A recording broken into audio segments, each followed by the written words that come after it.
The weather has calmed down. It's not raining at the moment, but the sky looks like it might do it again. So today, it's time to go look at pumpkins.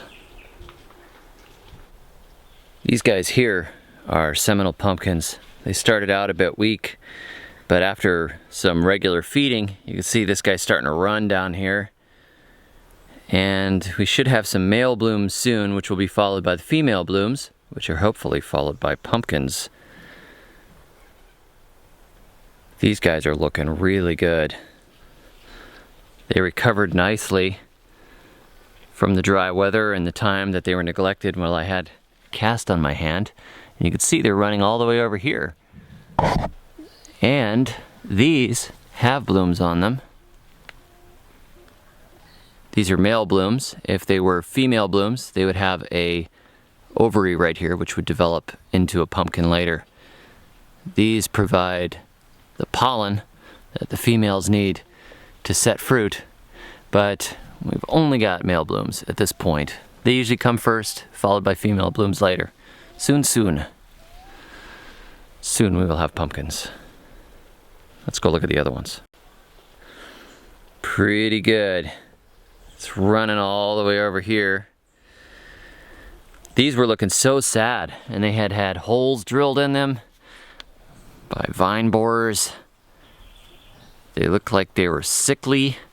Now they're really starting to green up and look happy, but I think I'm going to give them some more Epsom salts and some more nitrogen to really get them going, because they still have a little bit of yellow in some of the leaves here.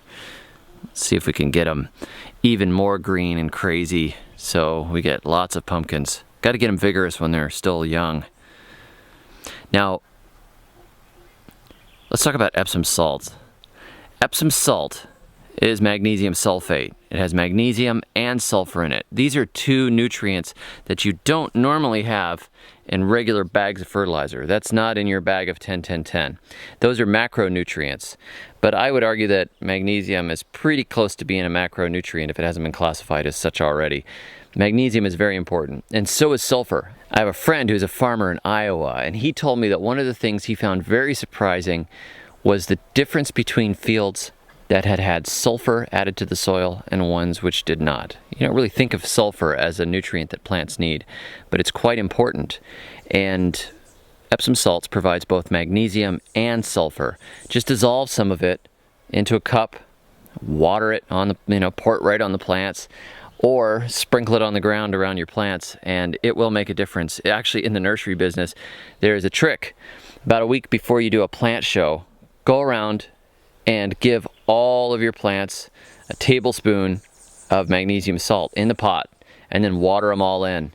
They will green up, and you will have the most amazing looking plants that you have ever seen. And it's good for them. It's not like it's a trick, like a bad way, but makes plants very happy. Makes them look green and cheerful for getting sold.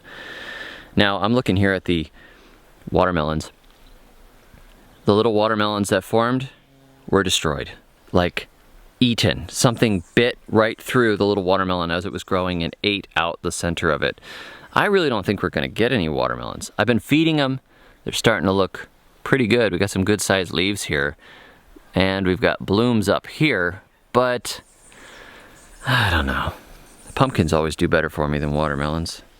I really need, I think, a bigger, clear space, but again, I'm not putting a ton of work into this property other than keeping it mostly clear, because we don't own it, and we don't know when it's going to be sold, so putting in more plants just doesn't really make sense, as much as I'd love to start planting trees everywhere. So, pretty good results here. These guys are coming along, and we should have some excellent pumpkins soon. When they start coming in, I'm definitely taking pictures and sharing them here. So be sure to like and subscribe. Catch me on the web at thesurvivalgardener.com.